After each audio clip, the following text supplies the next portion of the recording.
And as you mentioned there, Senator Ted Cruz has been pushing for this for a while. What is his main arguments?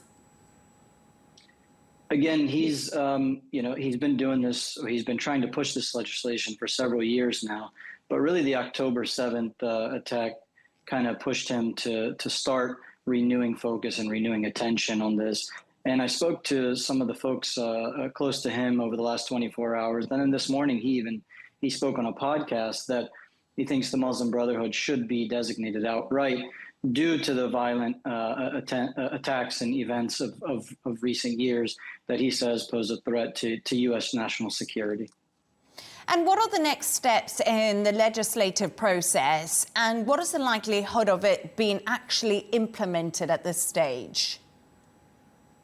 This could go one of several ways. So he reintroduced legislation, which basically means you're introducing a new bill. So what does that mean? It goes to the relevant committee, which in this case is the Foreign Affairs Committee. If it passes through the committee, they start talking about markups. They change language, they add, they revise. If that passes, then it has to pass the Senate and then the House before it goes to the president's desk for him to sign into law. As for how likely, I mean, it seems from speaking to again, the people around Ted Cruz and Ted Cruz himself, they think that it's very, very likely that it will get through.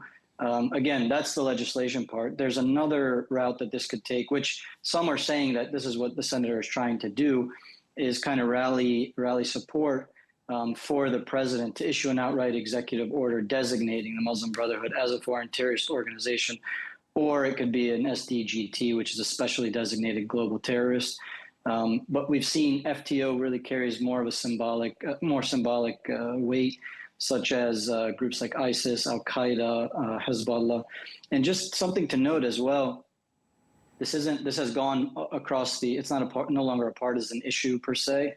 There was a Democratic congressman this morning who actually penned a letter to President Trump and Secretary Rubio to designate the Muslim Brotherhood as an FTO.